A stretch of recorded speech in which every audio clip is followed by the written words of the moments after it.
And today, technology is able to bring those solutions to the class of Latin American citizens that most need it. And so our thesis has not changed, despite all the noise that is happening today. And I think there are some subtle differences that we're seeing, and for the better. I think that talent, which is the #1 factor of what we invest in early stage VC, has never been better. And more women-led businesses also being backed by venture funds, around 20% today, which didn't exist before. We're also seeing a change in the participation of international funds, where in 2021, international funds, and I know we're going to get into this, were backing around 60% of the transactions. That's reduced to around 30%. So the investors that are committed long-term in the region, like ourselves and like all of my colleagues today, we're in an incredible place to be attracting that best talent and really building those businesses for the next decade. Thank you. Scott, Valor is a cross-border venture fund. What's your take on this? Sure. Before I get into it, I just first and foremost want to thank the Milken Institute for having me and Valor Capital here today, and we're also proud sponsors of the Milken Institute's first forum event in Latin America, which I know it's not, it's going to be the first of many. And let me just, you mentioned that Valor Capital is a cross-border venture fund. Let me just share a little bit more about who we are before I jump into that, if I may. We founded our firm in 2011. We actually founded it in Brazil. We were dedicated to Brazil, now broader Latin America. And we have a unique cross-border strategy, really looking to bridge the tech markets between these countries. The firm has scaled over that period of time. Now we manage over 1.5 billion of AUM across 6 different funds, both venture and growth. And before I get into Latin America and our cross-border strategy, I also want to share a little bit about, Carolina, to your point around the venture capital market globally being in I think, a transitional moment that we're in. We're coming off of probably one of the largest bull runs the industry has seen, but now we're in a period where we're in 2 to 3 years of IPO drought, if you will. Companies are looking to stay private longer. There's less M&A activity in the market due to the regulatory environment, primarily in the US. And this is all happening during probably one of the most transformative tech and innovation cycles we've ever seen, being driven by AI and blockchain technologies, amongst many others.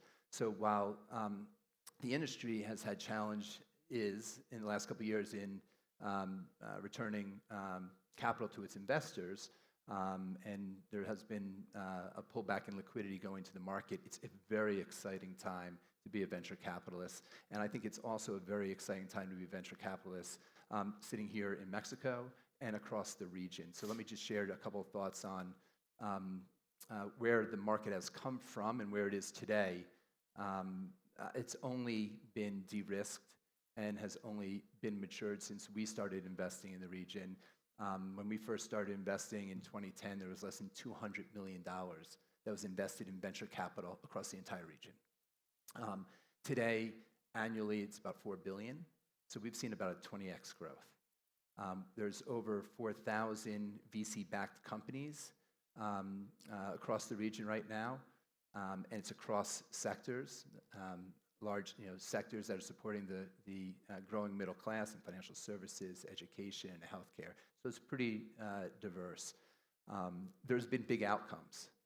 We've seen them with Nubank and one of our portfolio companies, Stone, and there's many more coming. I think between all of our portfolios, there's several companies in them that are slated to go public. So what I always like to say, capital follows talent, which you spoke about, and there's amazing talent here.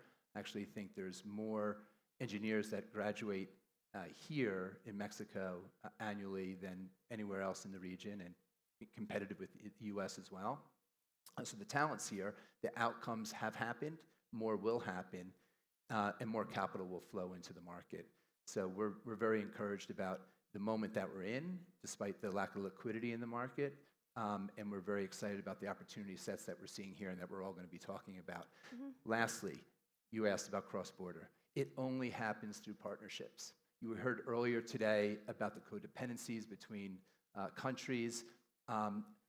Mexico's success is the United States' success.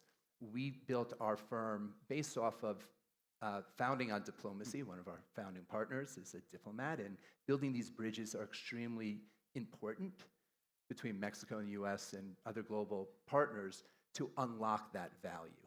And I could talk more about our strategies on doing that, but for us, it's delivered outsized returns for our investors. And I like to say that it's also a validator for the asset class in this region. Each one of our funds, our early funds, have been top decile, so top 5% performing on a global benchmark, not just on multiple uninvested capital, but on distributions. Capital is being returned. We talked about that before we get here, and hopefully we'll talk more about it. Capital is being returned to investors from this region, and not small amounts, large amounts of capital. So I'll put that back to you. Thank you. Thank you. Luis, General Atlantic has invested in a number of startups that have grown to be some of the biggest ones in the region. So how are you looking at this as a later stage investor? Very aligned with what Scott said. We at GA, on a global basis, believe this is the best moment to invest in growth in the last 10 years for two main reasons. One, the trends that are driving innovation are bigger than ever. And secondly, the price that we're paying for growth is the lowest it has been in 10 years. So when we think about the trends, we are investing in three mega trends on a global basis. Digital transformation and artificial intelligence is accelerating that trend. Healthcare innovation, which means value-based care in the US and Europe, and healthcare delivery in emerging markets, including Mexico, and the transition of energy that will create the next generation of growth companies. If you look at the trends, those are just accelerating. And then if you look at the value that we're paying for those trends, given the IPO drought that Scott mentioned, we're seeing private valuations that are 65% lower than they were in 2021. We're seeing the highest illiquidity discount by looking at the multiple we're paying the private market to the public market. It's been the highest in 10 plus years. So it's a good moment to go in. What does this mean for our portfolio companies and the late stage ventures? One, they are benefiting from the trends. So the growth in the portfolio is healthy and accelerating, but they need to do more with less. Artificial intelligence is helping that. We're seeing a real improvement in margins across the portfolio driven by AI. And there's a silver lining as well, which is the irrational competition that we saw in the market with some companies growing at the expense of negative gross margins and others are gone. So I think entrepreneurs have the opportunity to think longer term, be more disciplined in the way they build value. Pablo, you represent the Association of Mexico's private equity firms. How are you looking at the local landscape? Yeah, so, well, thank you, first of all, to Milken for the invitation. It's a pleasure to be once again with you guys. Yeah, great question. So, to put in perspective, the Mexican private equity has had a tremendous run. If you look at the size of the industry and the capital that had been invested up until 2013, so 10 years ago, that totaled about $11 billion. Last year, we topped $55 billion. So the industry has grown 5x in 10 years. And we had a little bit of a slowdown over the last 6 years for different reasons, including the pandemic.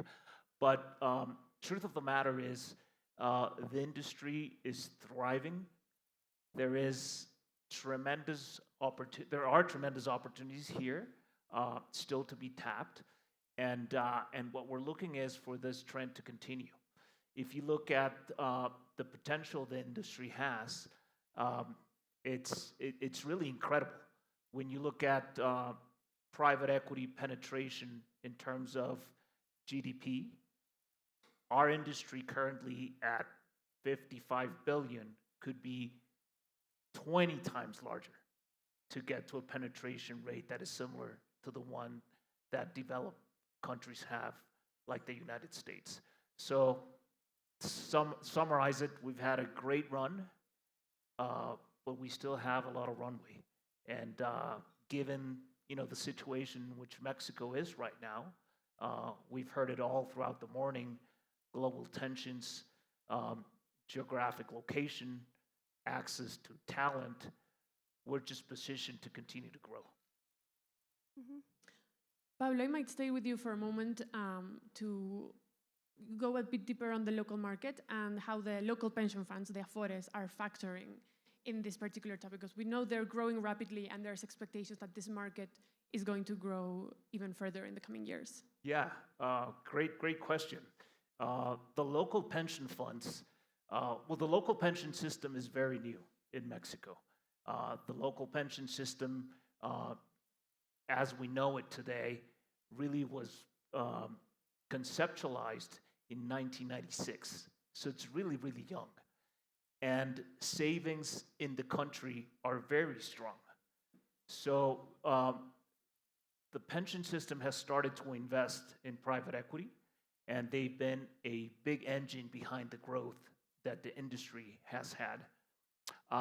And it's only going to get stronger. Savings in Mexico continue to grow. The amount of assets under management that the local pension funds manage will probably double within the next 15 years. And they will play a major role on the development of the country. Listen, we're in a place that is quite underdeveloped. Yes, we are the 12th largest economy in the world, but there's a lot of needs that need to be fulfilled.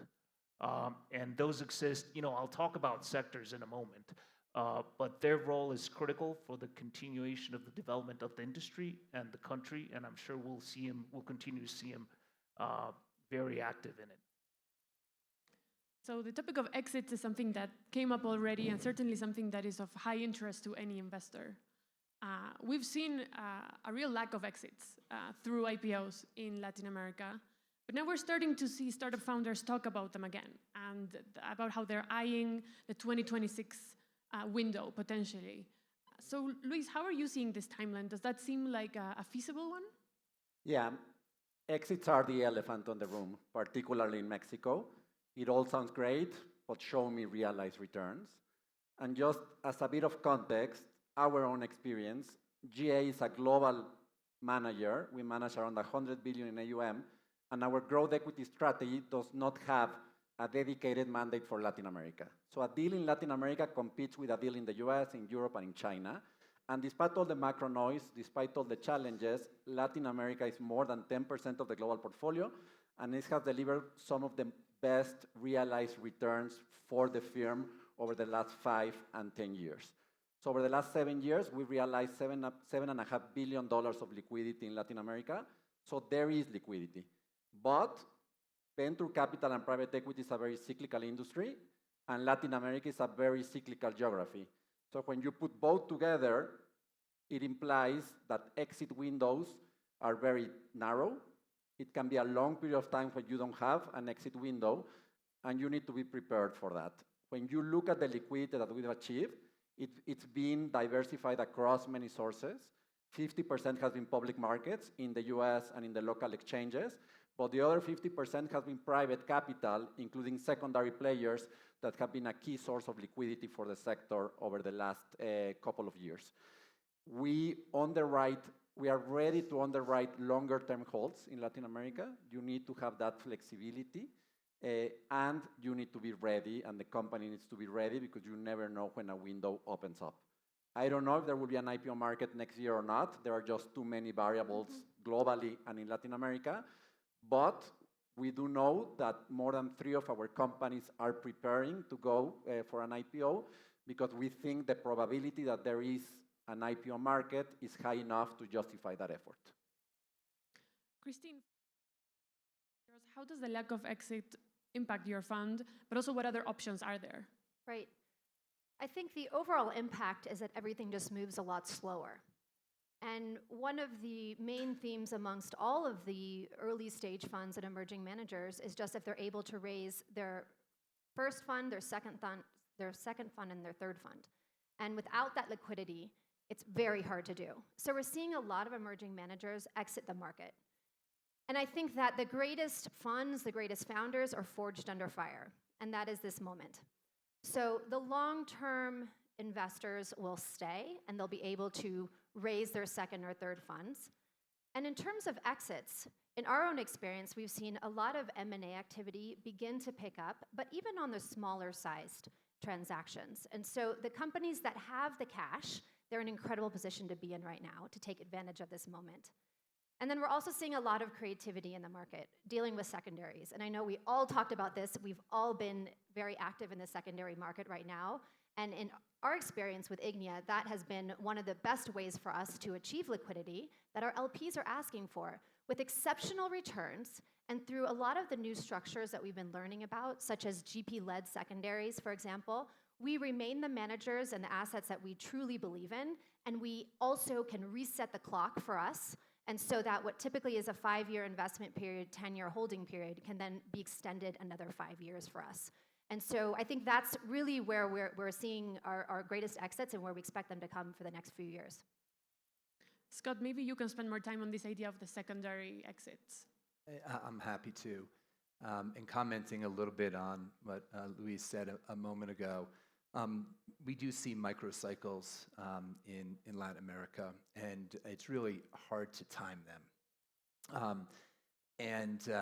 There has been a need for folks like ourselves, asset managers, to be creative, innovative. We invest in innovation and entrepreneurs that are doing that. We have to do the same. We've been very fortunate to have several of our companies from Brazil, where we got started, list on the New York and NASDAQ exchange. We share some portfolio companies with GA, and one of them is nearing that IPO window. It started in Brazil. The market that they went to next was Mexico, and now it's a global company, a company called WellHub, formerly Gympass, and we're very excited about the prospects for that company. So we're continuing to do our job, but we've also, on the creativity and innovation standpoint, have been working closely with the secondary market. And the secondary market has changed the liquidity profile for the asset class. And there's a lot of different ways to approach it. We've approached it from more of a risk, portfolio risk management discipline. When you have large concentrations of value in kind of the assets, there's a power law dynamic in venture capital. It's good to de-risk those single assets as well as your portfolio. We've been doing that consistently as companies have entered that IPO window, keeping most of our positions there for the IPO. So it was interesting, before we started this conversation today, in the back, we were talking about that, and we all completed strategic secondary transactions at a single asset level and at a fund level at the same time, which was really interesting. And these were some of the first ones in this region, and they were at scale. So it was just, I don't think it was really coincidental.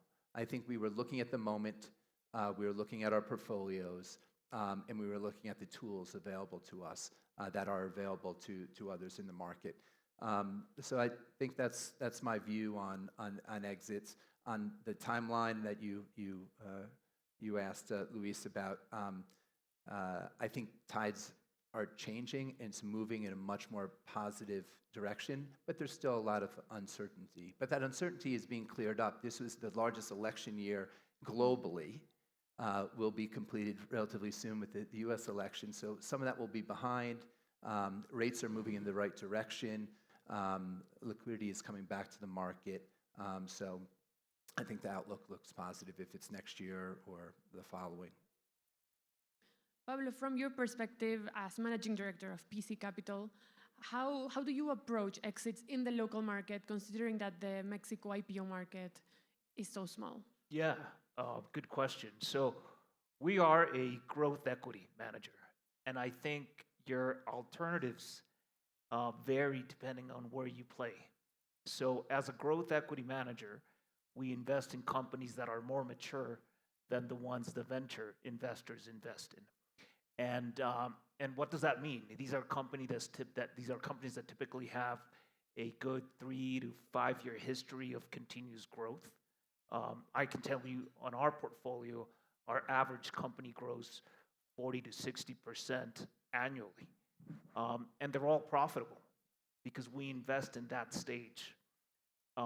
And what I would tell you is, if you have a company that plays in the middle market in Mexico, and it's a company that has growth and that is profitable, you'll find a buyer for it. And I think so the dynamics are different. I can tell you we have quite concentrated portfolios. We've probably have had 4 exits in the last 18 months. And we typically get out before year 5. And it's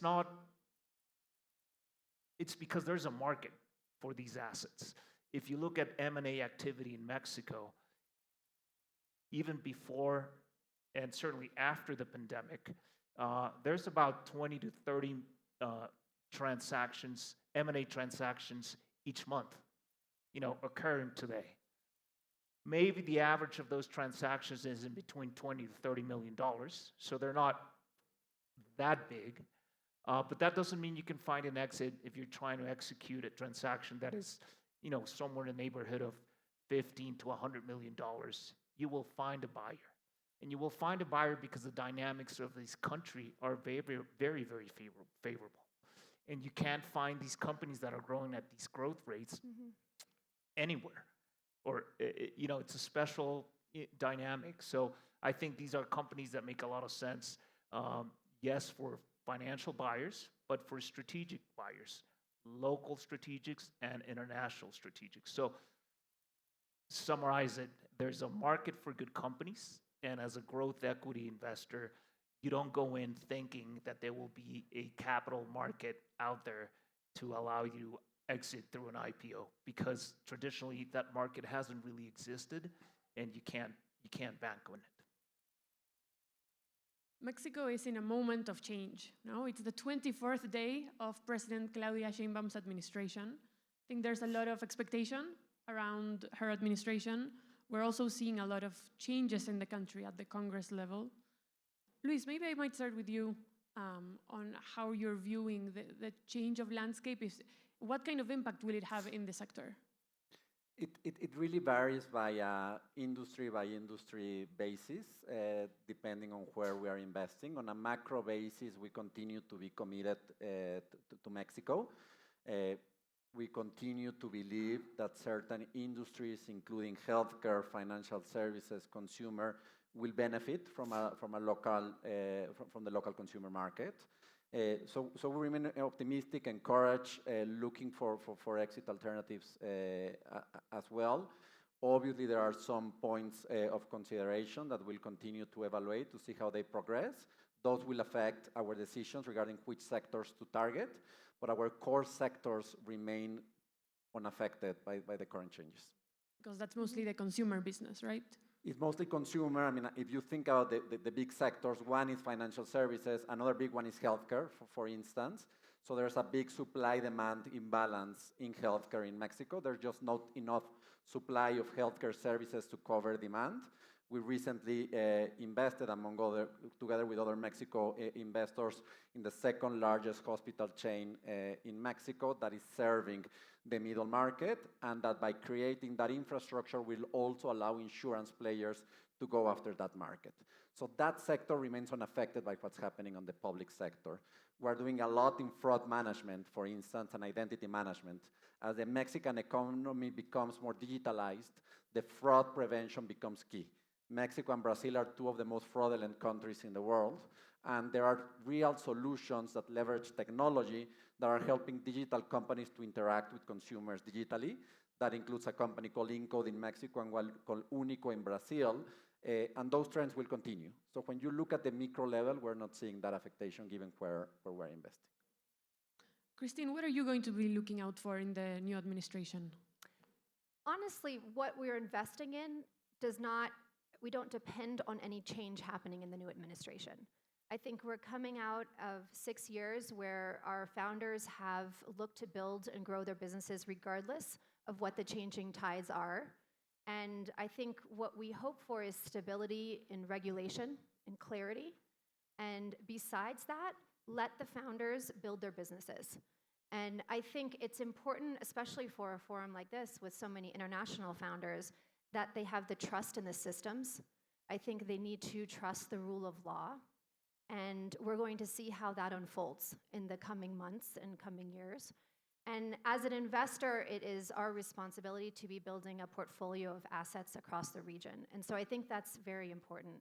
While we do have boots on the ground in Mexico, and we are very in touch with the local founder community across Latin America, we're building a global portfolio of global founders. We're also, the legal system is primarily in the United States. The exit markets that we're looking at are in the United States or outside of the region. And so I think we like to keep the open dialogue and have the pulse of what's happening with the local government, but that is not our main concern as investors. Scott, how are you looking at this? I think this is an important conversation. I think Luis and Christine touched upon quite a few things that I would like to hit before I talk about what I'm seeing from a political standpoint. I think diversification is really important to what we all do. You know, we invest in portfolio of companies, and some may be concentrated industry-wise or geographically or stage-wise.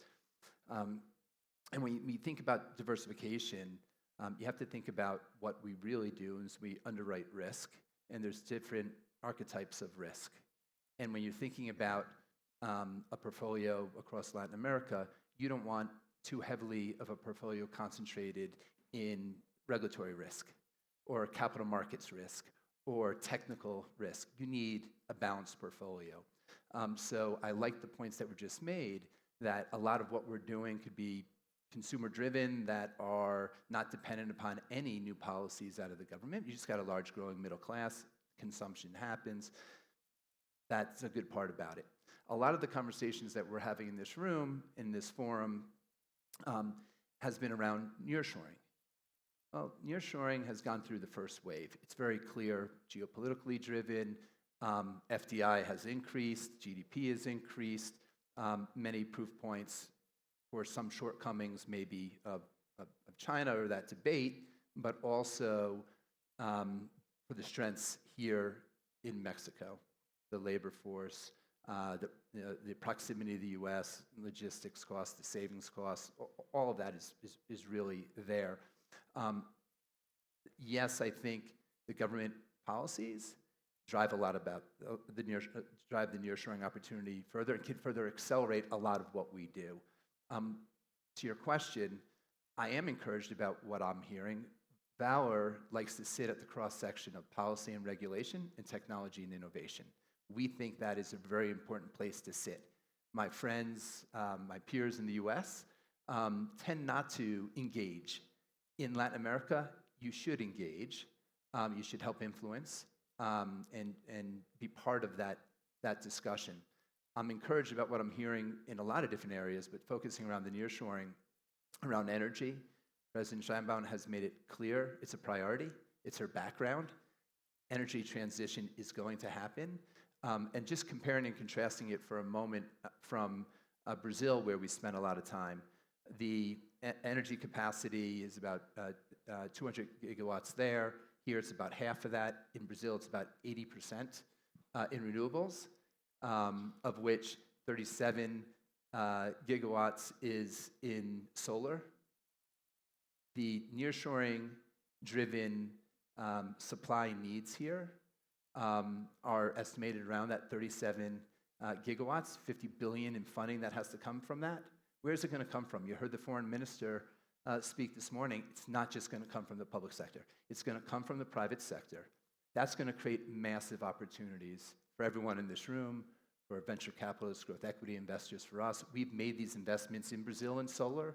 Solar will drive this opportunity in part. So that was one really positive thing, encouraged, that we've been seeing around the government here. The second, and I'll leave it on this one, comes from that private sector comment, is really around being open being open to the dialogue, government to government, but government to the private sector. That has been, it's been repeated here this morning. It's been repeated in our other meetings. That's where things start. It starts in dialogue and conversation to address these opportunities. So those are two parts of the opportunity that I've been encouraged by. Pablo, from your point of view, leading the Association of Private Equity in Mexico, what are some of the conversations you're hoping to have with the president's team and that would help reinvigorate the sector? Yeah, so very much in line with what has been, commented so far. The government cannot solve the needs of this country on its own. And the reality is that this country is truly underdeveloped in certain sectors. Education is one of them. Education in Mexico is really poor. And the government's not going to provide for quality of education for everyone in the country. The private sector has to come in and fulfill that gap. Healthcare is another big one.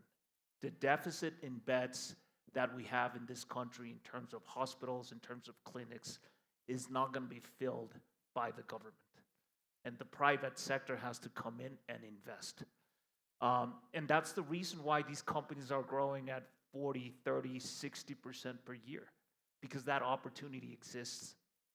And you're not going to find that in the United States. You're not going to find it in Europe. You're not going to find it in any developed nation.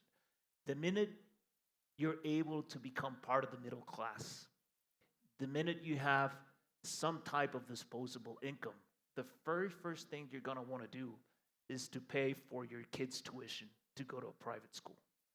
You're going to want to go to a private clinic. You don't want to go to the social security system here in Mexico because it's very deficient. It's quite poor. And so you need the private sector to fill that gap. And you look at the statistics and they're astonishing. You look at homes in Mexico. 70% of the population of low income in this country doesn't have access to internet at home. That's like not having electricity or water at this stage in history. And the government's not going to do it. So let me turn They say they are. they won't. So, we have Altan. It's the national network. But somebody has to bring that down and take it to your home and provide you with the service. So it's a partnership, right? Yes. So the government has to do its part, and we have to do our part as private investors. The good thing is that we're super excited to do it, right? And that's what we do for a living. And that's why we're here, to put our capital to work, to find those 30, 40, 50, 60% growth rates in businesses that, to be frank, were very boring or are very boring today in developed nations. You're not going to deploy fiber optic in Europe and in the United States at these growth rates, right? So I think the opportunity here is, yes, we can fulfill those needs as a private sector with private capital in industries that are truly underdeveloped, and we can do it with the use of technology as well, just like Luis was saying. And I think the combination of those three things really make the market attractive for investors that are looking for, big returns, and at the same time create a lot of impact. I'm glad you got into sectors because I wanted to ask all of you what you're most excited about from your portfolio in this moment. Maybe it's in Mexico, maybe it's in Latin America. Where are you seeing these opportunities right now? Scott, what are you seeing? Yeah, happy to start there.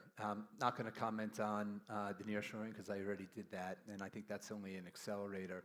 A lot of what we've done to date and where our successes have been is around financial services and fintech. And you got to remember where we started in Brazil and what was driving it. The public sector actually drove a lot of innovation. The autonomous central bank of Brazil, currently run by Roberto Campos, who was just anointed again the best banker globally based on what they're doing, was really driven by inclusion.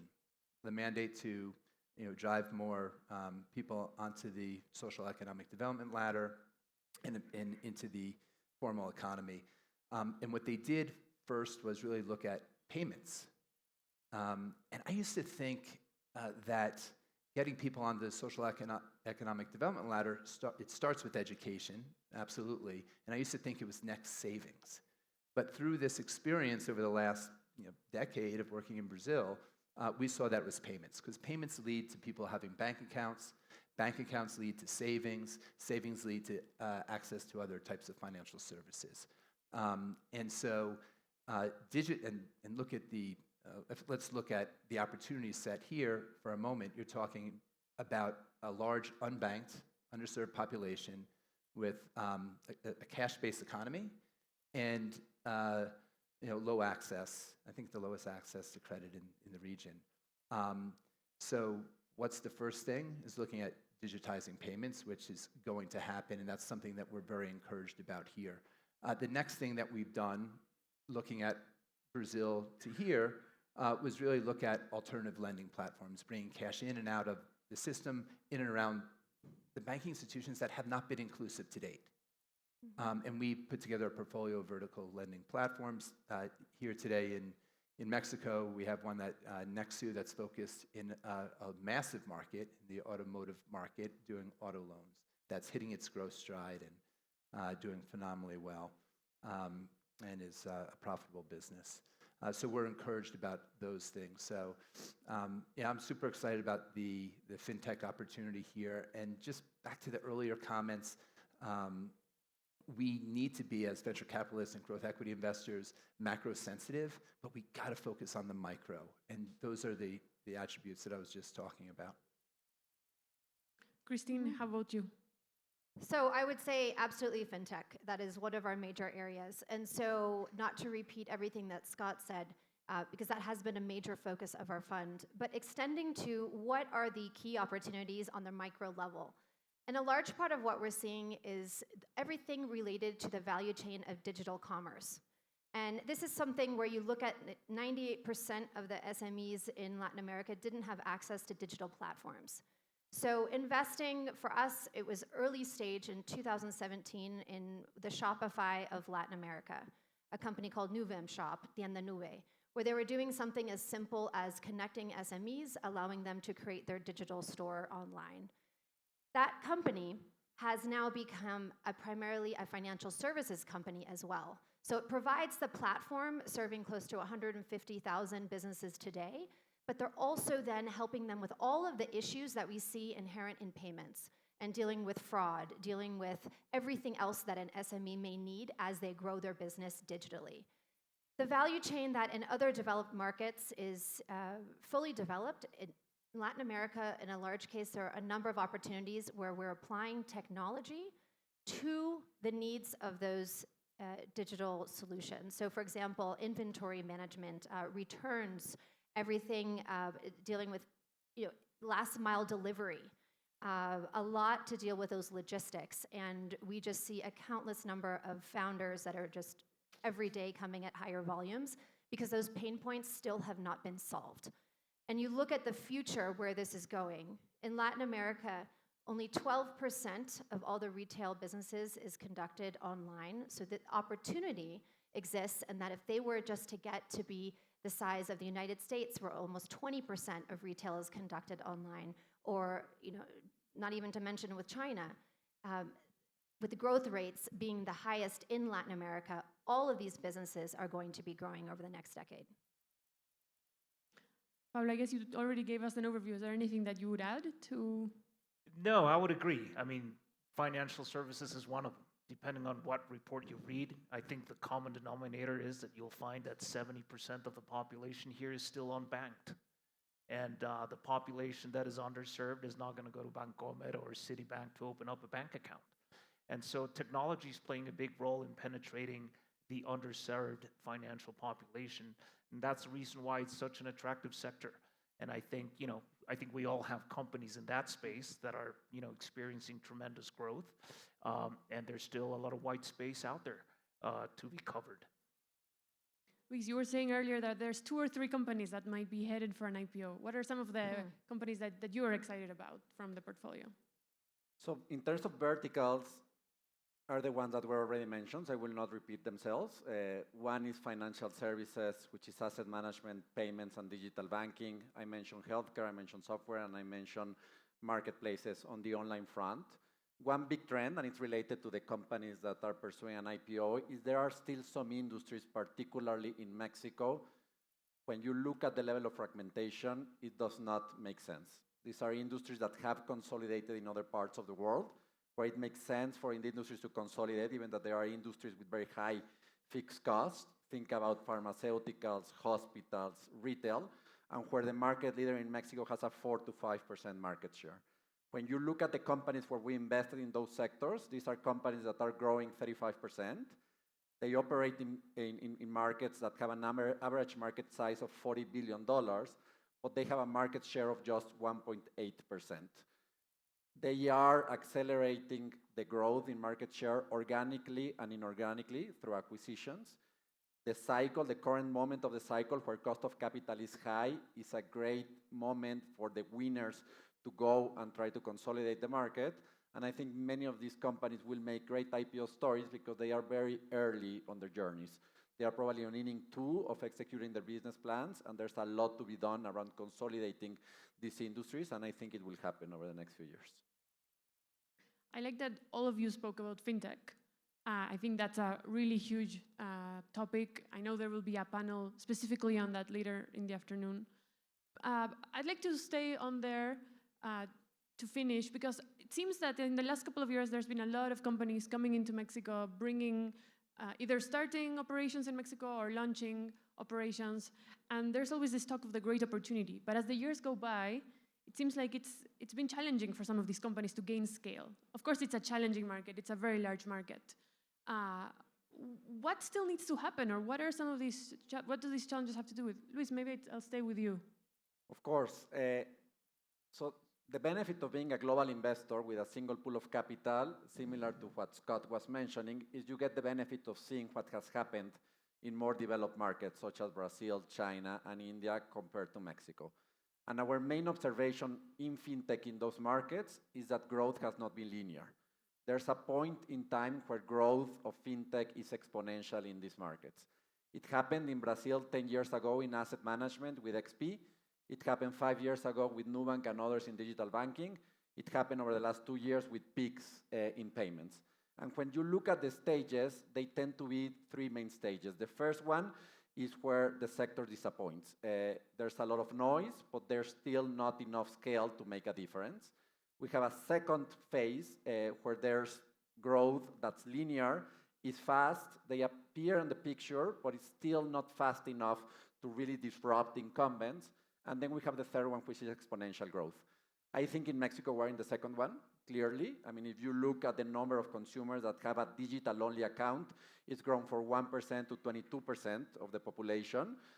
The number of deposits that are going into fintech is starting to play a role, but we haven't hit that moment of exponential growth yet.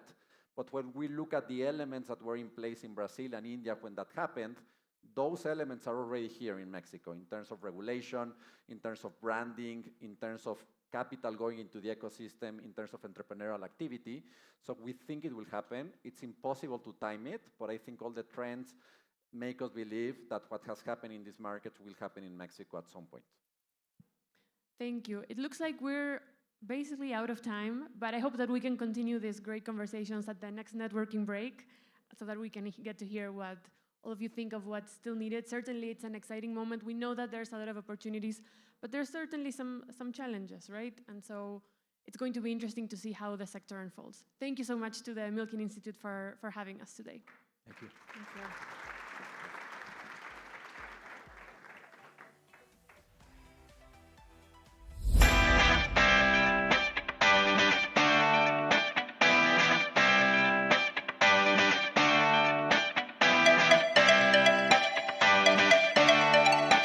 Thank you for attending the session. Please exit the ballroom towards the foyer as we quickly turn around the ballroom for the lunch program.